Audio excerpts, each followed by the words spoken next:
Oke, ini ada Yon Bang. Yon ini Kristen. Silakan Yon mau bertanya ke Bang Juma.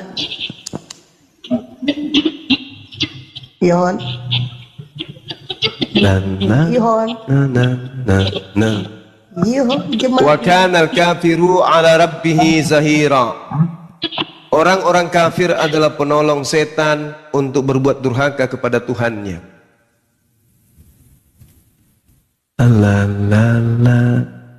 Saya melihat data ini yang di Al-Quran surah Al-Furqan ini diterangkan di dalam 1 Korintus 10 nomor 16. Ucapan syukur, ini kata syukur.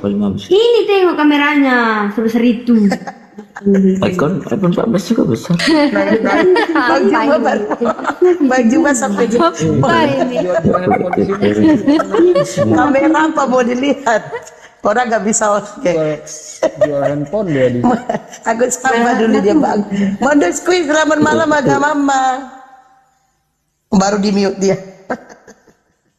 Dinda Natali, Iya. saya boleh bertanya deh satu hal yang Iya. Anda Adinda imani dulunya kan? Iya Bang. Di dalam 1 Korintus 10 16 di situ ada kata koinonia, persekutuan. Bukan kacauan pengucapan syukur yang atasnya kita ucapkan syukur adalah persekutuan dengan darah Kristus. Saya ingin tahu selama Adinda dulu sebelum masuk Islam, ini persekutuan dengan siapa?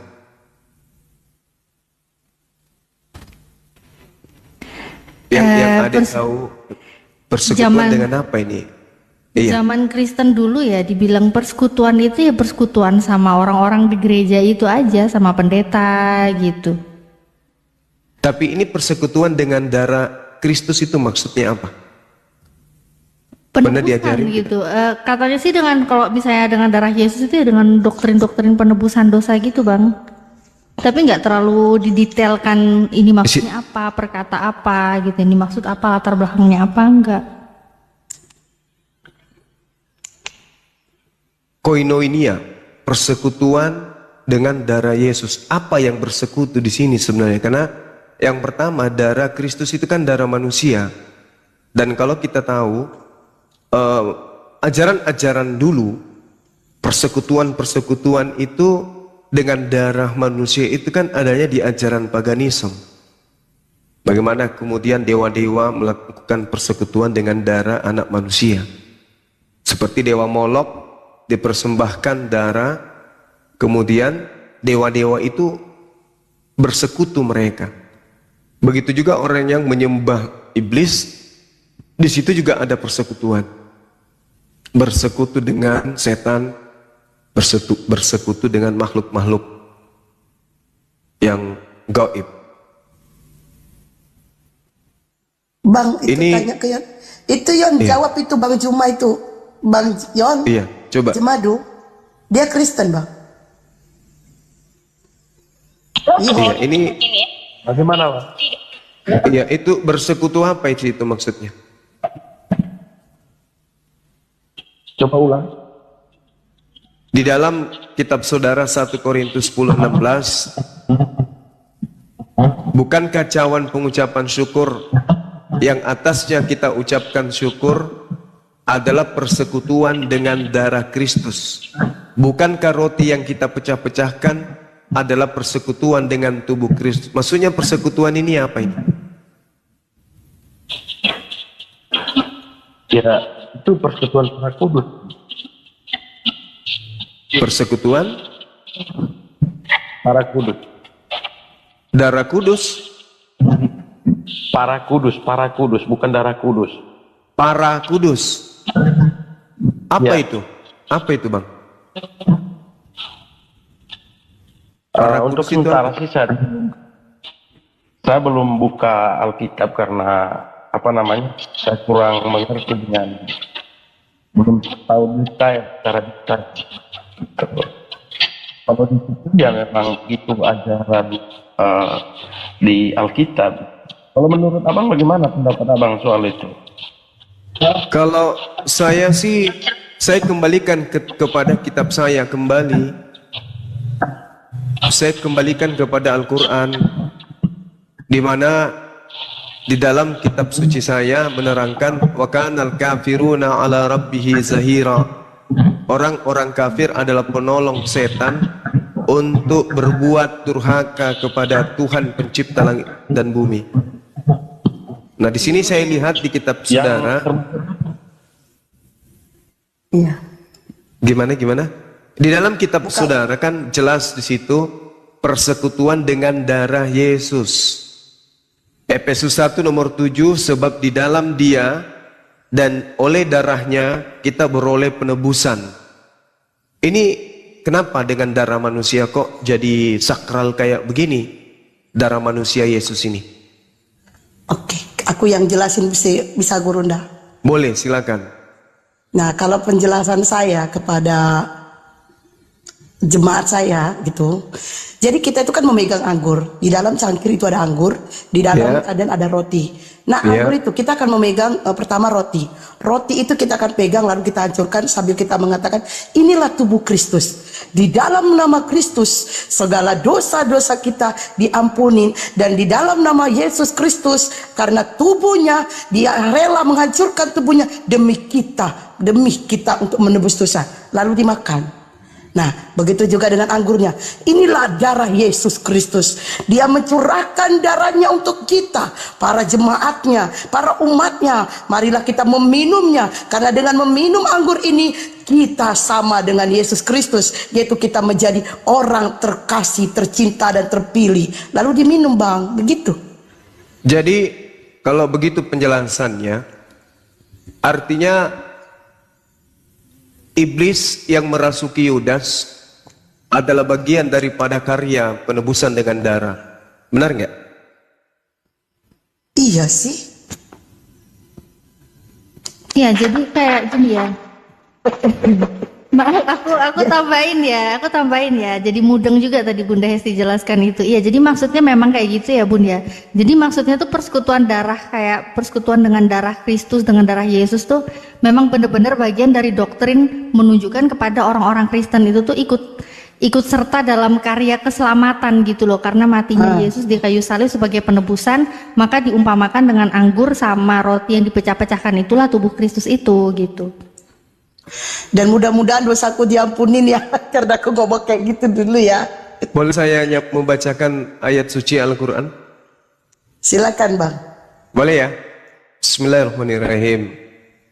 Allah Subhanahu wa ta'ala menerangkan di dalam Al-Quran, iyad'una min dunihi illa inatha wa iyad'una ila syaitanan marida. Yang mereka sembah selain Allah itu tidak lain hanyalah inasan. Inasan ini adalah berhala, dan mereka tidak lain hanyalah menyembah setan yang durhaka. Ini yang ada di dalam Al-Quran. Nah, tadi saya bertanya tentang 1 Korintus 10:16. Persekutuan dengan darah Yesus ini maksudnya apa ini? Nah, tadi saya dengarkan dari Ukhti Hesti mengatakan pada saat dia jadi Kristen, memang ada prosesi di mana orang-orang ini diibaratkan meminum darah. Darah yang diminum ini adalah darah manusia. Biasanya yang meminum darah manusia itu hanya ajaran penyembah-penyembah iblis. Di dalam Efesus 1 nomor 7, sebab di dalam Dia dan oleh darahnya, darah Yesus ini, darah manusia ini, kita beroleh penebusan, yaitu pengampunan dosa menurut kekayaan kasih karunia-Nya. Nah, ini pemahaman saya sebagai seorang muslim berdasarkan Al-Quran, bahwa saya memang Kristen diajarkan untuk meminum darah. Darah yang dimaksud adalah darahnya Yesus. Penumpahan darah. Memperingati di situ, memperingati bukan meminum, memperingati. Jangan kau framing Alkitab kau. Memperingati, tiada meminum di situ, memperingati. Ya memang kita minum, tapi bukan darah sesungguhnya. Ya, ibaratkan itu seperti darah yang tercurah di kayu salib. Tuhan bilang, ketika kamu mau minum cawan ini, peringatkan. lah apa tentang aku. Tuhan bilang seperti itu. Jadi jangan kau framing minum darah. Ah kau Indar tadi framing terus saya dengar kau. Di dalam kitab saudara, jawab dulu Al-Baqarah 164, penciptaan langit dan bumi, kapal lewat itu. Kapalnya siapa? Di dalam kitab saudara dikatakan di dalam Yohanes 6 nomor 56 dan bumi. Di situ dikatakan barang siapa makan dagingku dan minum darahku, ia tinggal di dalam aku dan aku di dalam dia. Soal perumpamaan. Jadi kalau kita makan daging, ini bukan masalah, ini bukan perumpamaan. Ini bukan perumpamaan. Ini fakta. Minum darahku artinya mencurahkan darahku di atas tiang salib. Makan dagingku artinya membunuh jasadku di atas tiang salib. Makanya di dalam kitab saudara 1 Korintus 5 nomor 7, buanglah ragi yang lama itu, artinya Taurat, supaya kamu menjadi adonan yang baru, yaitu Kristen. Sebab kamu memang tidak beragi, sebab anak domba Paskah kita juga telah disembeli. Dalam bahasa Yunani, lagi-lagi Yunani, itu disebut dengan kata tuou. Tuou itu artinya menyembelih. Jadi Yesus ini diibaratkan binatang yang disembelih, yaitu Yesus. Na'udzubillahi min zalik. Jadi ini bukan saya mengada-ngada. Makanya saya tadi bertanya kepada adik saya terkait dengan persekutuan. Ini Kristen bersekutu dengan apa ini? Darah Yesus itu adalah upacara di dalam persekutuan dengan siapa? Karena di dalam kitabnya orang Yahudi jelas sekali dikatakan Tuhannya itu tidak mau bersekutu dengan setan, tidak mau bersekutu dengan dewa Molok. Itu ada di dalam kitabnya mereka. Sehingga ketika Anda mengorbankan manusia, itu melanggar kekudusan daripada Tuhannya Bani Israel. Imamat 18:21, jangan kau serahkan seorang anak manusia untuk dipersembahkan kepada dewa Molok. Imamat 20 nomor 3, aku Tuhan, aku sendiri yang akan menentang orang yang melenyap dan akan melenyapkan dia dari tengah-tengah bangsanya, karena dia menyerahkan seorang anak manusia kepada dewa Molok. Ini Tuhan sendiri yang murka. Mazmur 106 dari data 35 sampai 40, Tuhan murka kepada orang-orang yang mempersembahkan darah manusia kepada dewa. 2 Raja-Raja 23 nomor 10, 2 Tawarik 23 nomor 7, Yeremia 7:31, Yeremia 32 nomor 35, jelas sekali Tuhan murka terhadap orang-orang yang mempersembahkan manusia kepada dewa Molok. Sedangkan di dalam kitab saudara Yohanes 6 nomor 56, barang siapa makan dagingku dan minum darahku, ia tinggal di dalam aku dan aku di dalam dia. Ini yang ngajarin makan minum darah manusia itu siapa? Ajaran Yahudi tidak ada minum darah, apalagi darah manusia. Memang pernah mereka diajarkan minum darah domba, domba asli? Kan tidak ada. Nah inilah makanya Al-Quran. Iya silakan. Itu perumpamaan. Perumpamaan apa itu Bang? Perumpamaan apa? Perumpamaan apa itu Bang? Masih bisa disalib untuk menebus dosa-dosa manusia, begitu. Kurang bagus suara Yihon, kurang bagus. Yihon. Kenapa kemudian iblis harus menjadikan Yudas sebagai pengkhianat kalau memang Yesus itu rela, ikhlas? Kenapa harus ada iblis terlibat di sana? Yohanes 6 nomor 70, akulah yang memilih engkau. Tetapi satu di antara yang ke-12 itu adalah iblis. Siapa iblis ini? Yudas. Kenapa harus ada iblis?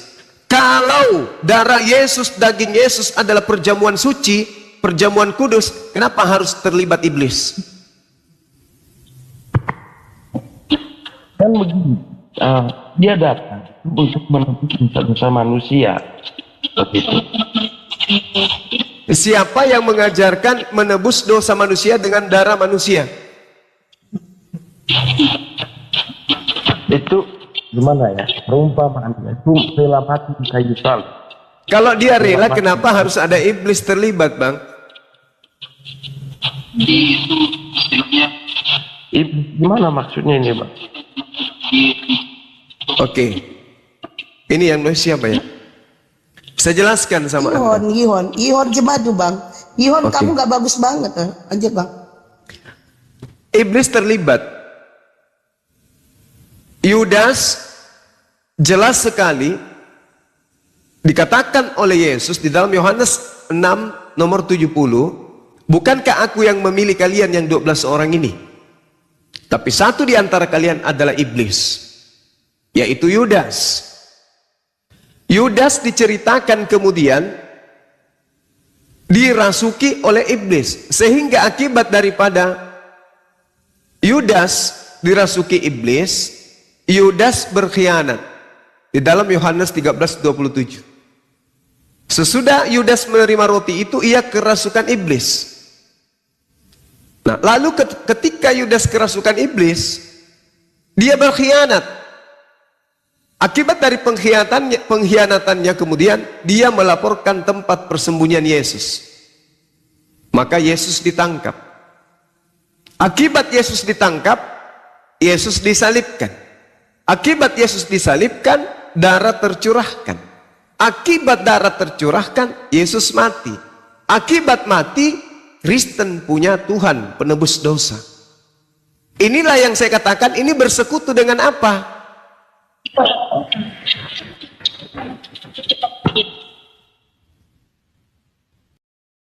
Silakan.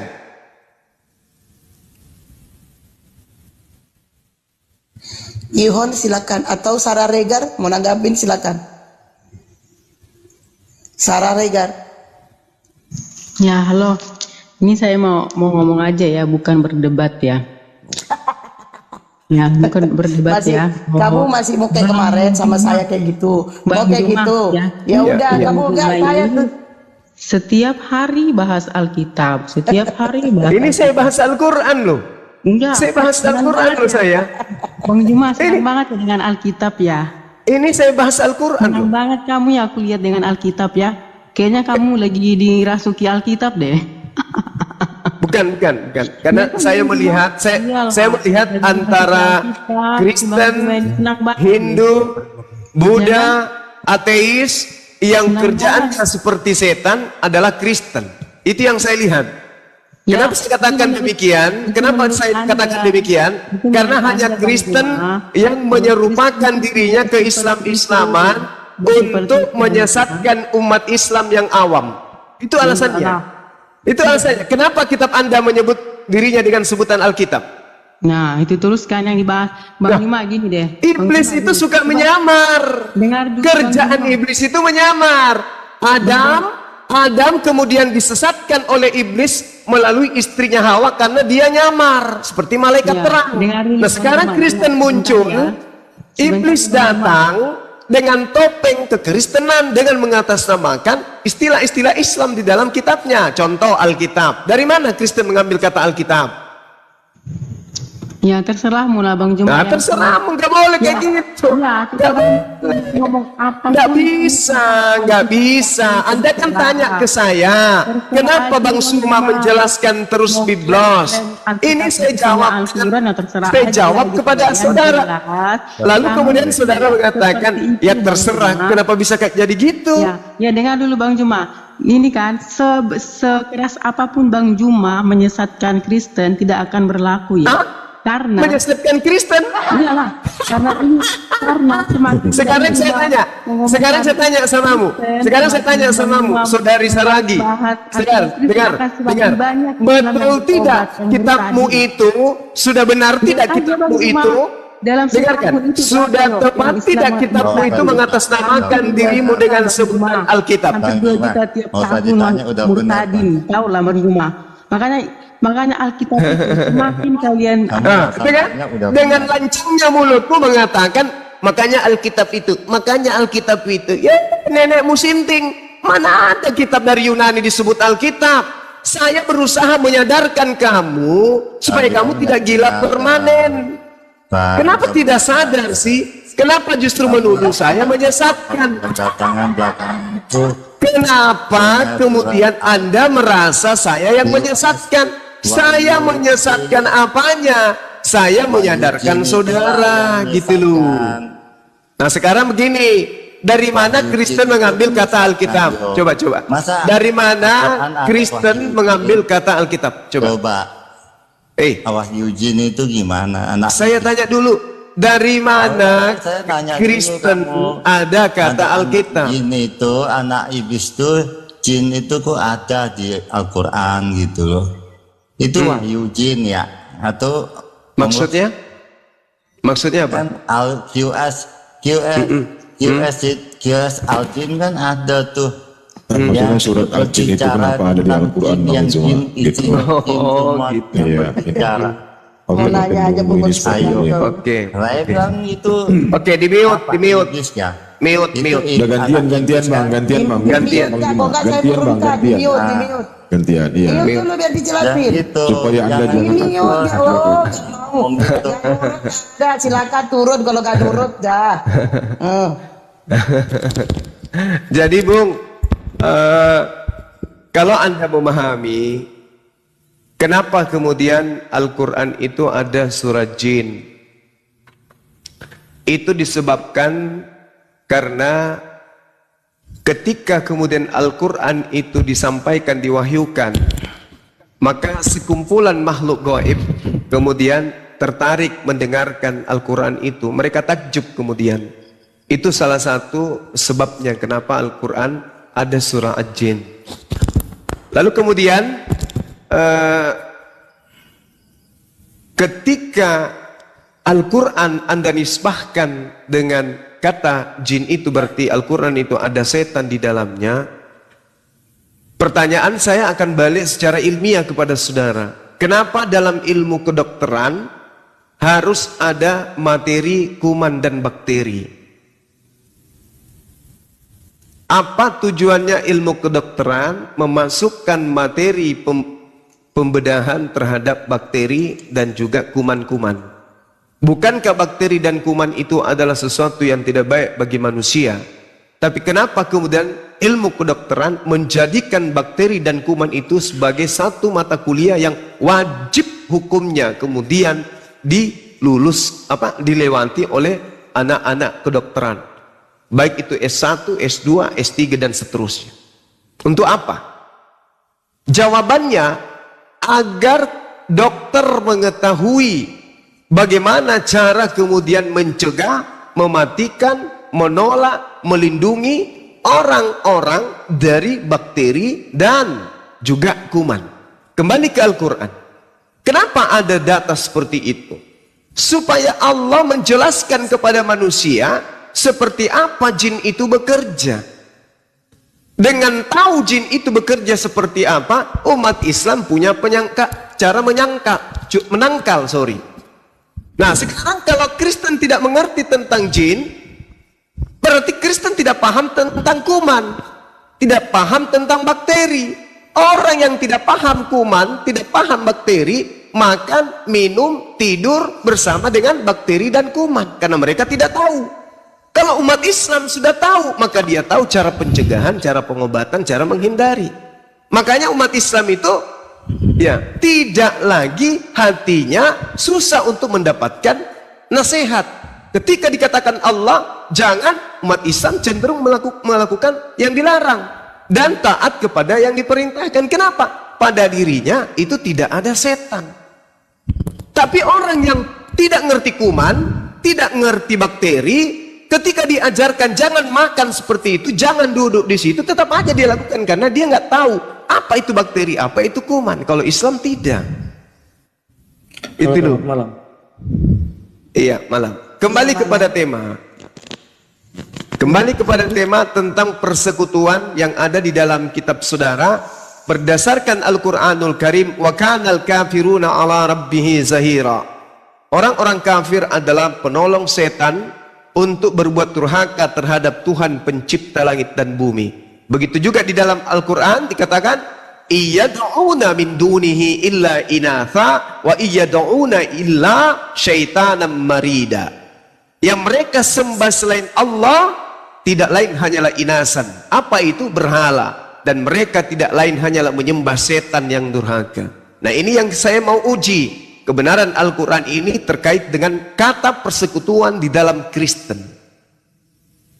Kristen di dalam hal makan dan minum darah dan daging Yesus itu bersekutu dengan siapa? Ada yang bisa menjelaskan ke saya? Silakan. 1 Korintus 10:16. Ya, silakan Andri. Andri, denomnya apa Andri? Bagaimana itu, Bang?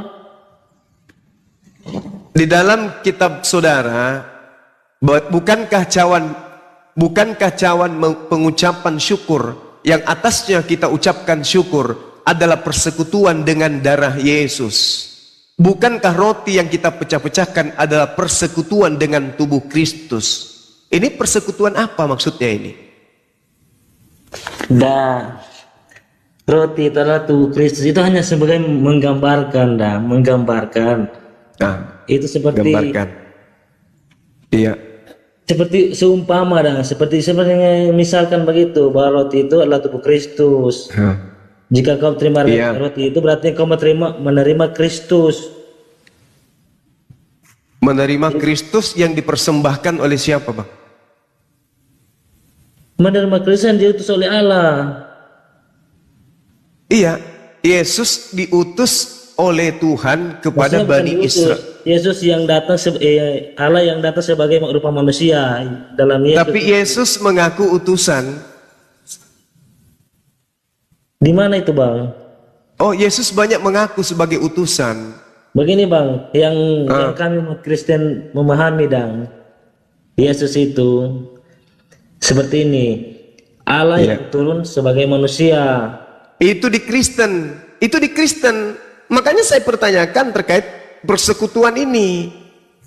Itu di Kristen, ya betul. Yang saya tanya, di Kristen ini persekutuan darah Yesus, daging Yesus itu apa maksudnya? Karena kalau kita Allah, Bang. Di mana tertulis itu persekutuan dengan Allah? Karena yang ada di situ persekutuan dengan Theos, persekutuan dengan Dan Tuhan. apa yang dikatakan Yesus itulah perkataan Allah. Perkataan Allah atau perkataan Bapa di sini? Perkataan Theos.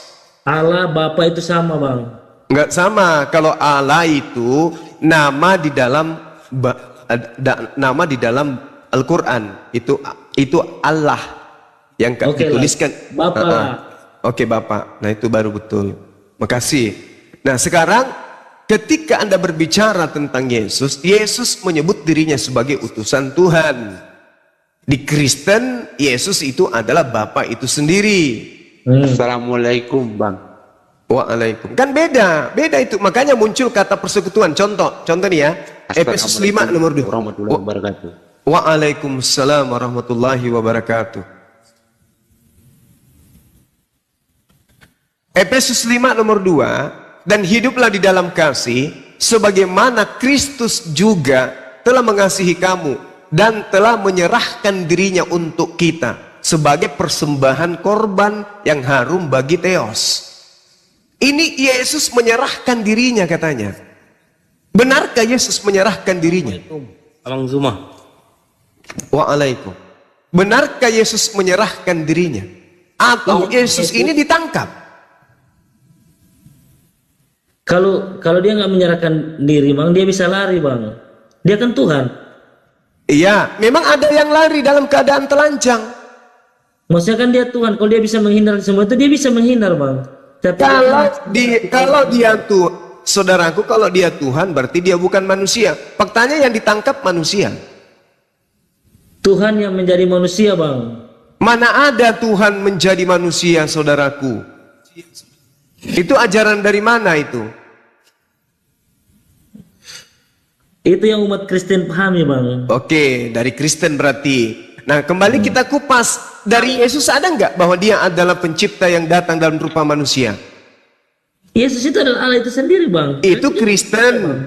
Saya hargai. Itu iman Kristen yang diterima dari Romawi. Saya hargai. Yang saya tanya, Yesusnya sendiri pernah nggak mengaku, akulah pencipta langit dan bumi yang datang menjadi manusia? Bukankah Yesus mengatakan di dalam Yohanes 8:42, aku datang bukan atas kehendakku sendiri. Itu artinya Yesus tidak sedang mengatakan dirinya adalah Theos itu sendiri.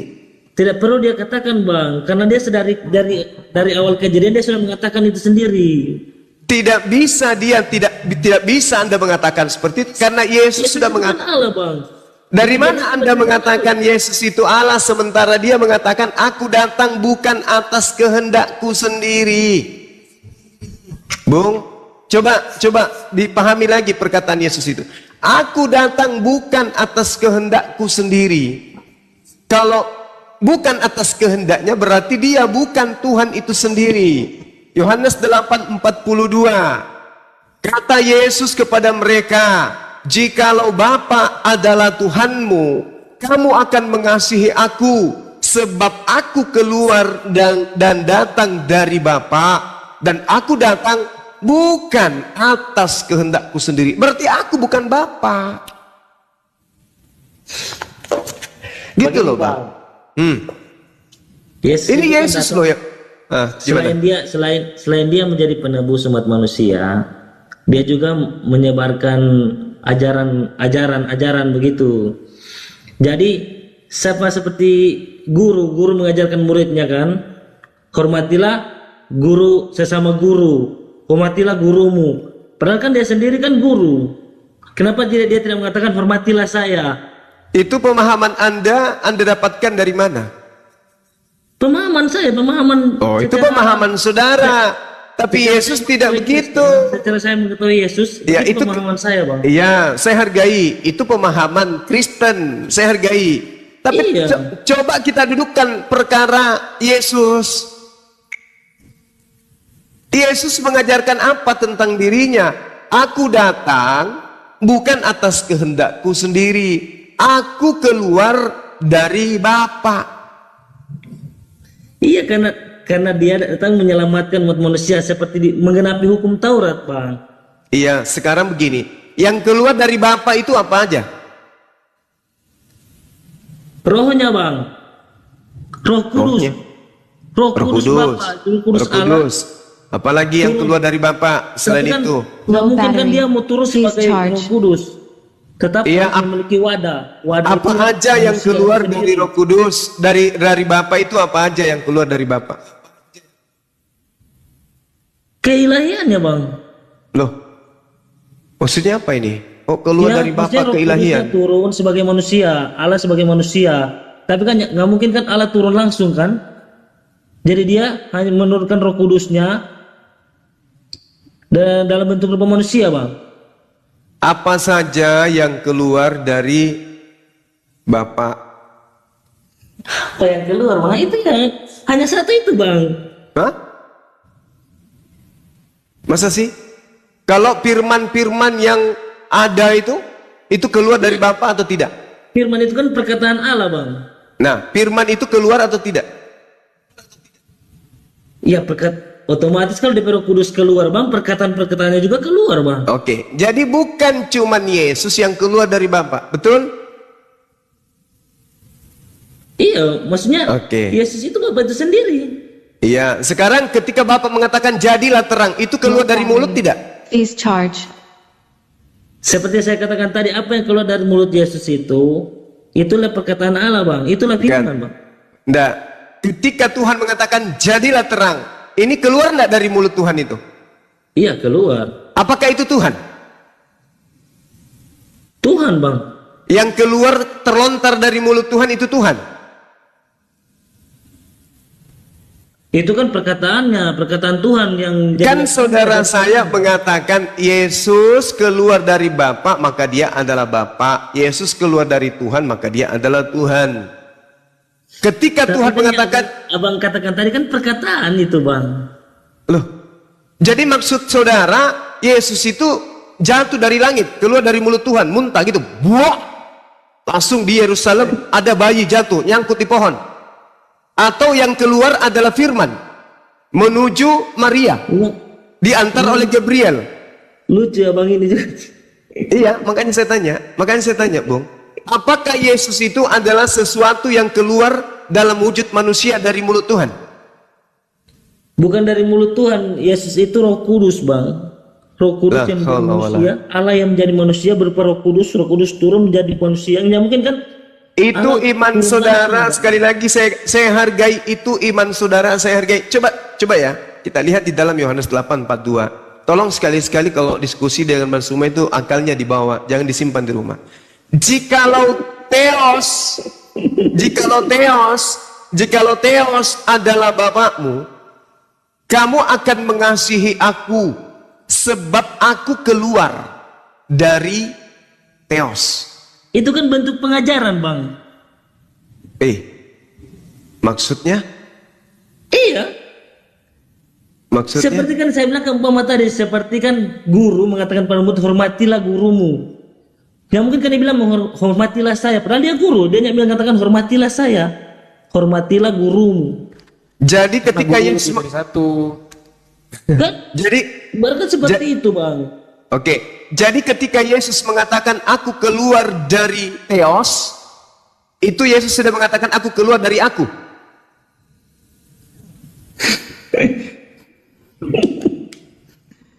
Bang, ini lucu sih. Begini, Bang. Saya nggak tahu yang lucu saya atau Anda. Bang. Untuk memahami kekristenan itu bukan hanya sekedar membaca Alkitab saja, Bang. Tapi harus akal-akalan juga kan? Iya. Nah, bagus. Gitu dong. Selalu aja Bang Kristen. Iya, makanya orang yang berakal sehat susah nerima agama Anda itu. Susah. Coba Anda setelah pulang dari rumah, tanya kedua orang tua Anda. Kalau ciri-ciri orang berakal sehat itu bagaimana, Bang? Tidak menuhankan sesamanya makhluk. Itu dulu poinnya. Yesus makhluk atau bukan? Tubuh Yesus itu makhluk. Oke, udah selesai. Tubuh Yesus. Iya, udah selesai. Yesus itu makhluk, udah. Susah memang, Bang. Iya, susah memang. Mengajarkan lalat bahwa madu itu lebih baik dari bangke, Bang. Bagaimana Anda bisa mengajarkan saya bahwa manusia Yesus itu bukan manusia? Ini kebalik loh. Yesus manusia. Nah, sudah. Anda sudah tahu Yesus manusia, kenapa Anda tuhankan? Justru saya yang harus berkata, susah menjelaskan kepada lalat kalau sampah itu adalah sampah. Saya buktikan. Yesus manusia atau bukan? Yesus manusia. Oke, Yesus makhluk atau bukan? Yesus makhluk atau bukan? Tubuh itu, daging itu makhluk. Oke, makhluk. Sekarang Bapak makhluk atau bukan? Bapak adalah Allah itu sendiri, Bang. Makhluk atau bukan? Tuhan itu, Bang. Makhluk atau bukan? Nggak tahu juga, Bang. Siapa yang bisa menerka? Inilah yang saya katakan. Anda meludah, Anda jilat sendiri. Sudah tahu lalat, sudah tahu sampah, Anda tidak mau percaya. Anda tetap saja menuhankan. Adalah itu yang lalat itu. Allah nggak mungkin turun langsung ke bumi, Bang. Bagus.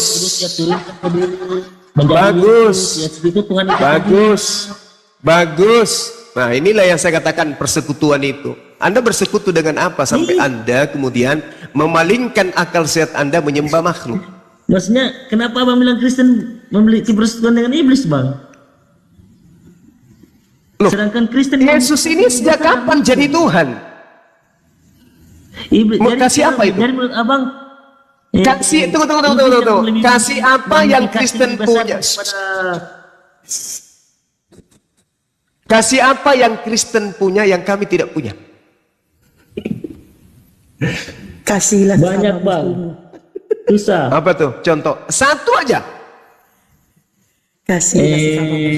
Mengasihi musuhmu, Bang.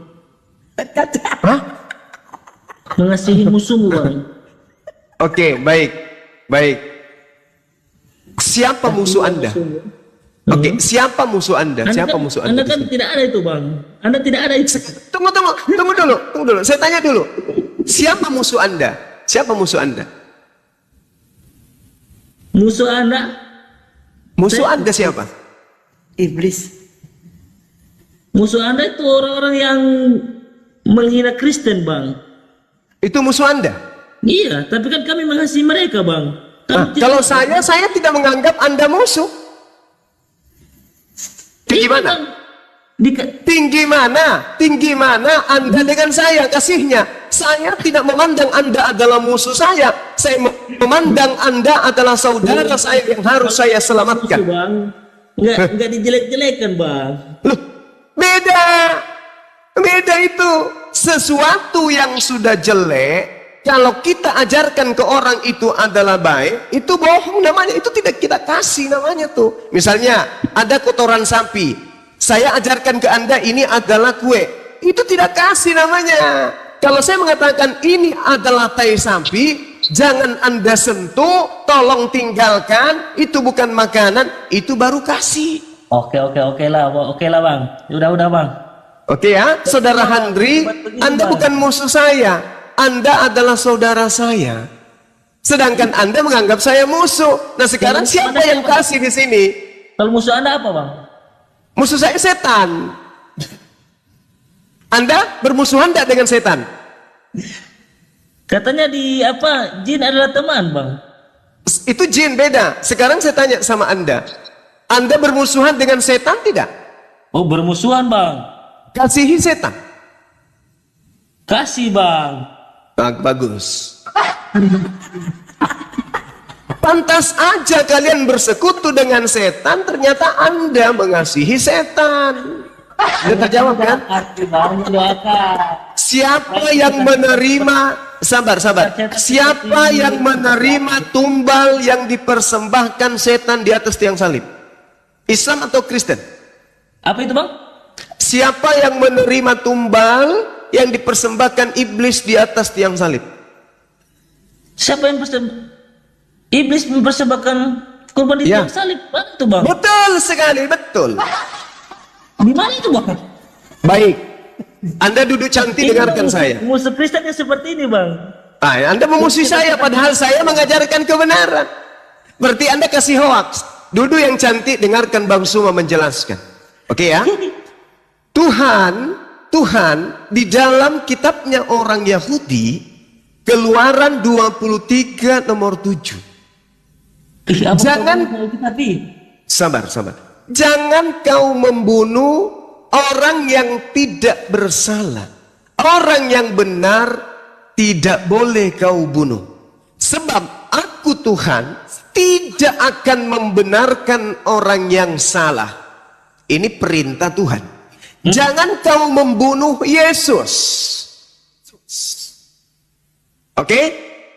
Paham? Nah, iya, Bang. Sekarang apa reaksi iblis supaya Yesus bisa dibunuh? Yang pertama, merasuki Yudas. Oke? Ya. Apa ending dari pengkhianatan Yudas?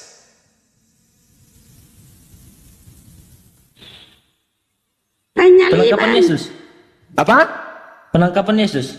Apa hasil akhir dari penangkapan? Salib. Mati, tepuk tangan. Bangkit. Saya ulang. Ya. Ketika Tuhan mengatakan jangan engkau membunuh Yesus, iblis berpikir gimana caranya bisa membunuh orang ini.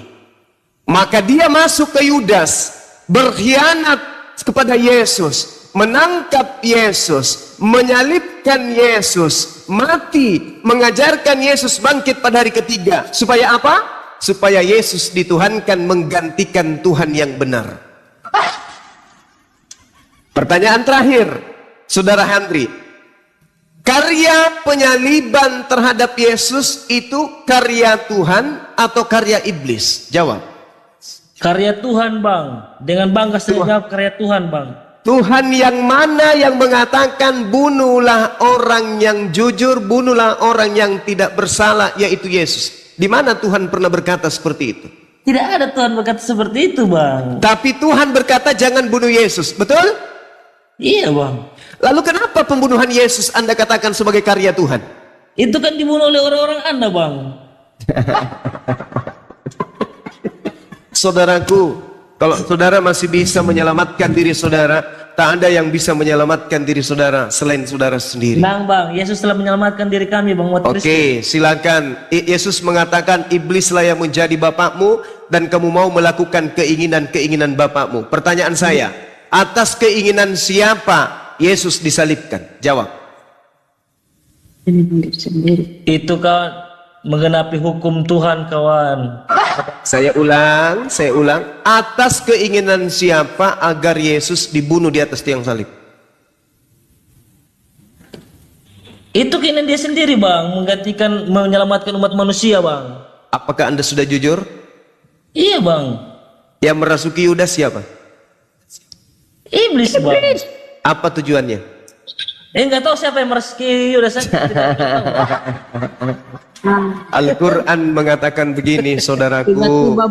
Iyad'una min dunihi illa inatan wa iyad'una illa syaitanan marida. Yang mereka sembah selain Allah, yaitu Yesus, tidak lain hanyalah berhala, dan mereka tidak lain hanyalah menyembah setan yang durhaka.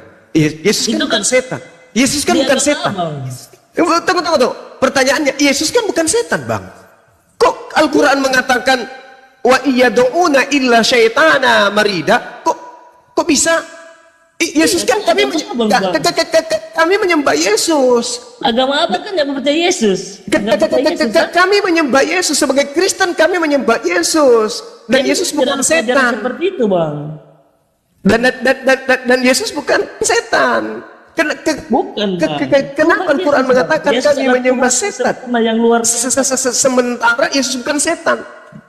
Nah, itu dia. Yesus adalah Tuhan. Yesus itu bukan setan. Maka sekarang saya bertanya, atas perintah siapa sampai Anda menyembah Yesus? Perintah Yesus sendiri, perintah Tuhan. Mengatakan sembahan Anda setan. Sekarang saya tanya, atas keinginan siapa Anda menuhankan Yesus? Keinginan saya sendiri, Bang. Ya, berarti Anda setannya. Nanti kalau Anda punya anak, Anda ajarkan anaknya menyembah siapa? Anda nanti kalau sudah punya anak, Anda ajarkan anak Anda menyembah siapa? Menyembah Yesus. Nanti kalau saudara punya anak, menyembah Yesus, berarti setannya siapa? Siapa yang setan, Bang? Setannya siapa? Loh, kamu menyuruh anak-anakmu menyembah manusia atas kehendak siapa? Kamu sendiri katanya tadi kan? Menurut Anda, oke, saya menghargai itu, Bung. Saya menghargai itu Tuhan saudara. Silakan Anda karungin, bawa pulang. Di kitab Abang kan tertulis seperti itu, toh? Di Al-Quran saya mengatakan yang mereka sembah itu hanyalah setan. Sekarang gimana itu, Bang? Al-Quranul Karim surah An-Nisa ayat 117. Nah, sekarang mari kita buktikan. Atas keinginan siapa Yesus mati? Tunggu. Sabar. Atas keinginan siapa? Susah, Bang. Yesus itu. Memang susah, Bang, menjelaskan, Bang. Kelalat. Madu lebih baik dari bangke, Bang. Saya bilang Yesus itu manusia. Tapi sebagai lalat, Anda tetap saja menganggap dia madu. Anda percaya kitab Anda, kami percaya kitab kami, Bang. Nah, sekarang kitab Anda yang saya bahas tadi. Siapa yang berkhianat terhadap Yesus? Yohanes 6 nomor 70, salah satu di antara kamu adalah iblis. Kenapa Yudas dikatakan iblis? Karena Yudas mengkhianati Yesus. Apa akibat dari pengkhianatan? Yesus disalib di atas tiang salib. Apa akibat dari penyaliban? Dijadikan sebagai Tuhan. Berarti salahnya Al-Quran dengan mengatakan kalian menyembah iblis itu mana? Kan keinginan iblis agar kalian itu mempertuhankan korban di atas tiang salib. Apa buktinya? Dia yang merasuki Yudas. Kan jelas itu. John. Kembali ke tema kita, persekutuan. Kristen bersekutu dengan apa di sini? Gitu ya. Silakan. Silakan. Masih mau kau makan nasi besok? Udah kabur dia loncat dia langsung. Ya, dia bata. Silakan tanggapin, debata. Halo. Iya, silakan Bu, tanggapin Bu. Oh iya, tadi saya mau nanggapin yang punya si Henry nih ya. Tadi kan kata Bang Jumanya bahwasannya penyembahan Yesus itu setan ya. Saya yang menggiring tadi beliau. Enggak, sekarang kan gini, karena memang suara Bang Juma kan terlalu kuat-kuat, jadi orang pun jadi terpatok ke suara Bang Jumanya kan gitu. Karena ya udah saya kecilin. Iya, itu sebenarnya jadi tertutupin. Jadi baru kali ini ada yang protes suara Bang Juma. Oke. Udah kecil suaranya. Makanya gini loh Mbak. Bukannya memprotes, kalau kita ada yang kasih saran atau apa, ada baiknya kita beretika dan jangan ada yang istilahnya yang ketawa-tawa atau apa kan gitu sebenarnya. Iya, siap bu. Iya. Bu, kalau jadi istilahnya itu menghargai orang yang sudah naik ke room ini gitu kan. Jadi bukan masalahnya komplain atau apa. Ada Bang Juma. Iya, istilahnya etikanya itu dipertajam. Kedengaran aja bunda ini ngomel-ngomel. Lanjut. Poinnya mau apa debata? Poinnya apa? Mau disampaikan? Poinnya gini, yang tadi kan dibilangnya itu kenapa menyembah bahwasannya Yesus itu adalah setan. Tadi kata Bang Jum seperti itu ya. Al-Quran mengatakan apa yang mereka sembah selain daripada Allah itu adalah inasan, berhala. Ya, tapi kan tadi kan ada dari kata Bang Juma bahwasannya Yesus itu adalah bahwasanya perkataan dari setan gitu. Makanya saya menanggapi, makanya saya bisa naik ke sini gitu. Penyaliban terhadap Yesus itu adalah karya iblis. Kalau di Al-Qur'an ya? Iya, jelas dikatakan di dalam kitab saudara begitu.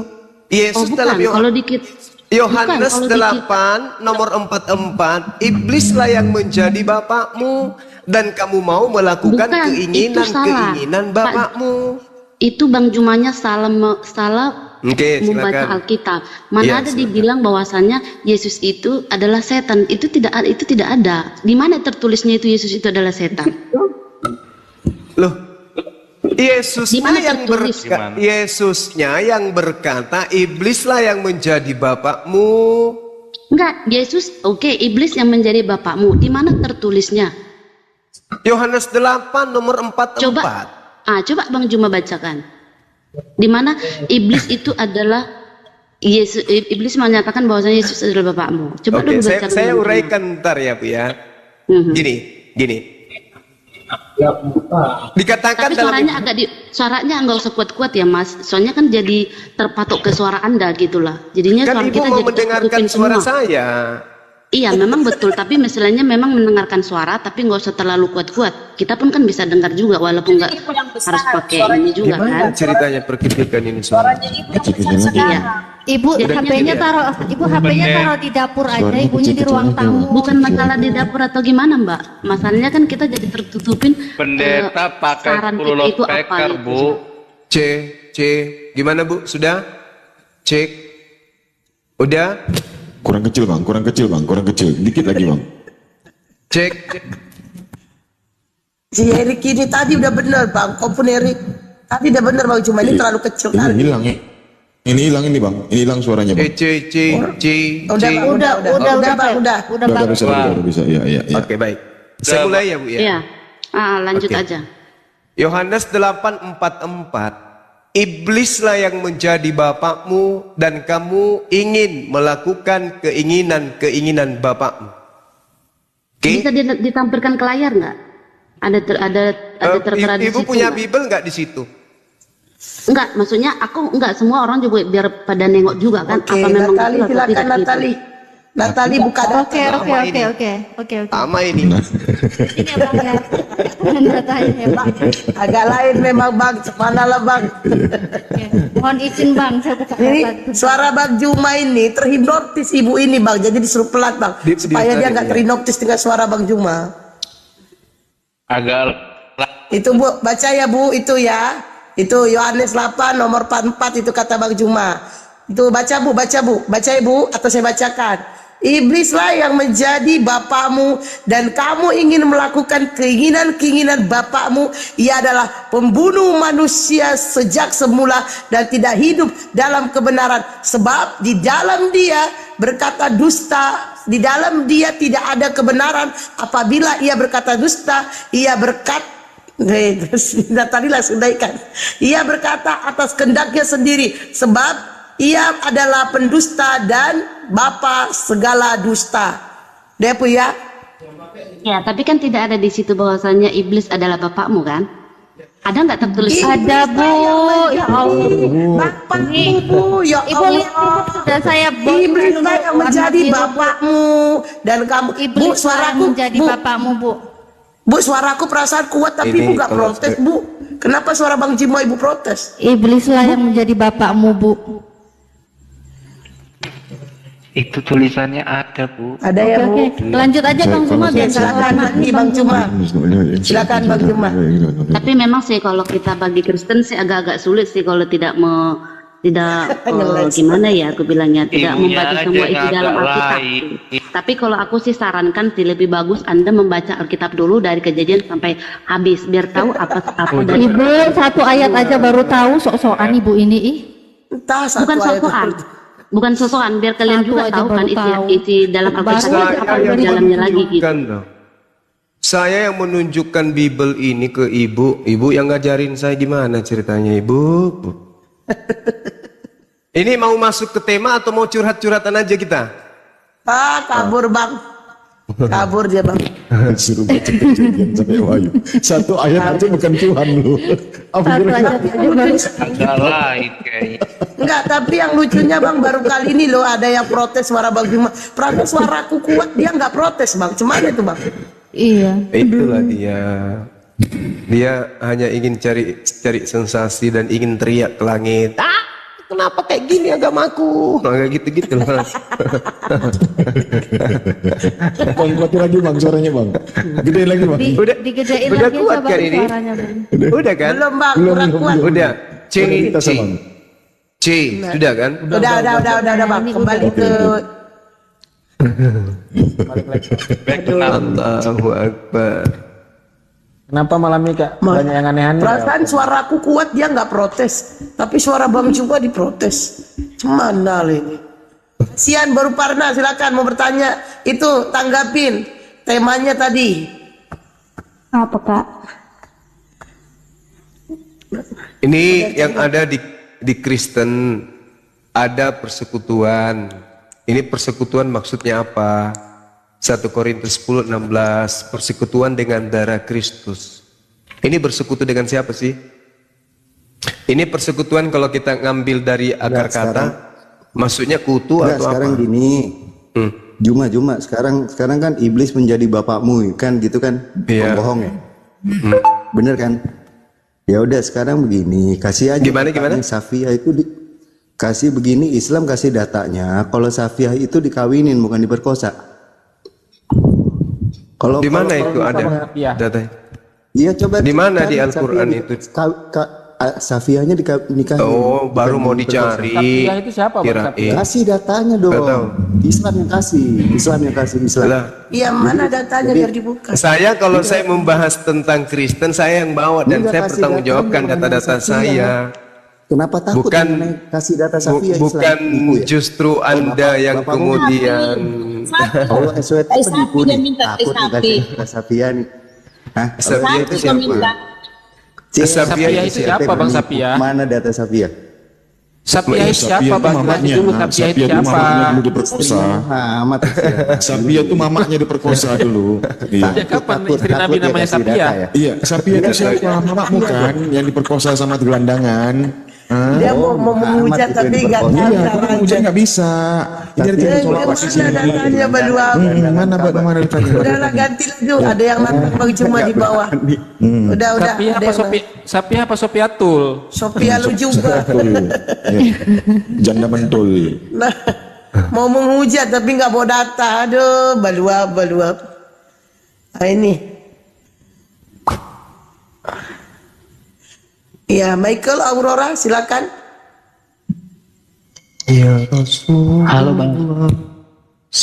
Ya. Bang Juma, izin Bang saya bertanya Bang, Al-Ankabut 46 Bang, bisa Bang jelaskan Bang? Al-Ankabut 46 Bang. Al-Ankabut 46. Ini membahas tentang apa ini? Membahas tentang debat dengan ahli kitab ahli dan kitab. orang-orang yang zalim di antara mereka. Iya. Halo. Halo. Kenapa lari yang Iya sini, Bang? sabar nih, Sherik ngasih pertanyaan tanggapan. Oke, baik. Bismillahirrahmanirrahim. Wala tujadilu ahlal kitab. Janganlah engkau berdebat dengan ahli kitab. Illa billati hiya ahsan. Kecuali dengan cara yang baik. Kecuali dengan orang-orang zalim di antara mereka. Illa alladzina zalamu minhum. Nah, terhadap orang-orang zalim yang ada di antara ahli kitab, ya kita boleh melakukan penekanan, penegasan terhadap kezalimnya mereka, baik terhadap kita sebagai muslim maupun terhadap dirinya sendiri. Itu yang diajarkan di Al-Quran. Jadi kita dilarang berdebat dengan ahli kitab, orang Yahudi, Bani Israel, kecuali dengan cara yang baik. Nah, sekarang kita tidak pernah bertemu dengan ahli kitab, orang Yahudi dan Nasrani. Kita hanya berdebat dengan orang-orang zalim yang ada di antara mereka. Nah, itu pengecualian. Maka karena adanya pengecualian inilah kemudian kita sebagai umat Islam boleh berdebat dengan mereka. Yang penting datanya jelas, baik itu di Al-Quran maupun yang ada di dalam kitab mereka sendiri. Seperti itu. Gitu, Bang Erik. Oke, terima kasih, Bang. Oke, Michael Aurora silakan. Assalamualaikum, Bang. Kamu kan agama Kristen. Waalaikum. Oh iya, saya Kristen, Bang. Ini apa, sama sharing sedikit sama Abang. Kiranya bisa dijawab. Saya kan penasaran sedikit-sedikit ya, Bang ya. Iya. Kedengaran nggak suara saya? Kedengaran, cuma kamu kedengaran suaramu, cuman nyalimu di atas tidak seperti typingmu di bawah. Saya baca loh semua typing tuh. Nyalimu di atas tidak sehebat typingmu di bawah. Silakan. Ya, saya mau tanya, Bang. Ini kan Abang berbicara tentang fakta dengan data-data ya? Yes. Kalau begitu Abang bisa tunjukkan. Abang kan tahu agama pertama Yahudi, terus Injil kan, Kristen kan, terus terakhir Islam penutup kan.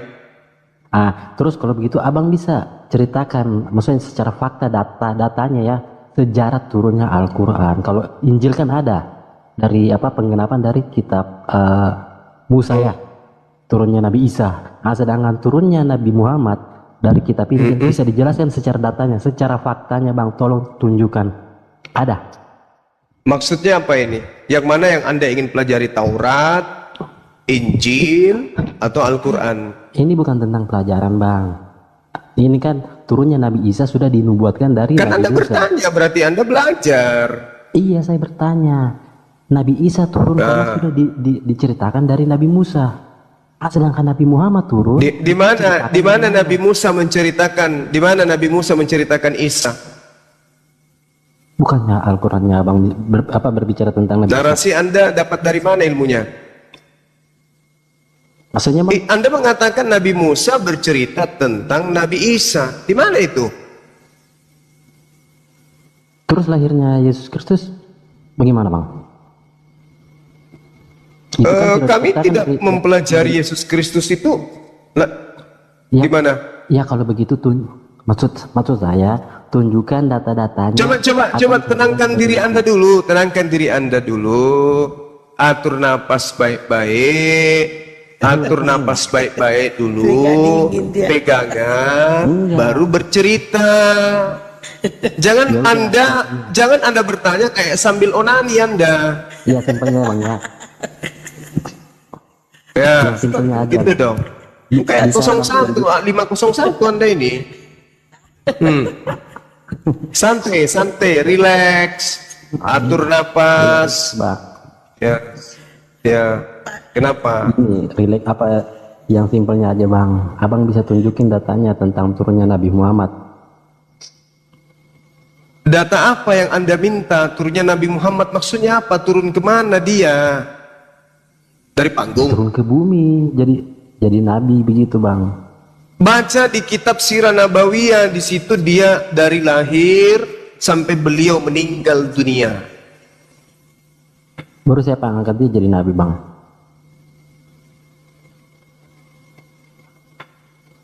Apa ini?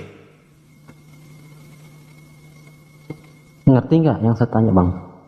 Apa? Ada yang ngerti enggak teman-teman ini? Enggak ngerti saya ini. Iya siapa yang angkat dia jadi nabi? Pelan. Ya kan itu ngerti kan apa? Bang Juma dia typingnya di bawah bang. Typingnya di bawah dia tuh keringetan tuh bang. Dia ketakutan dia typing di bawah gini. Apa? Cuma sini duel kita 1 lawan 1 kayak gitu dia typing so jagoan. Langsung keringetan dingin dia. Mau duel kayak gini. Iya typingnya di bawah gitu. Cuma duel kita sini lawan 1 lawan 1 kata dia. Pas naik tuh langsung aku naikin. Ternyata ciut.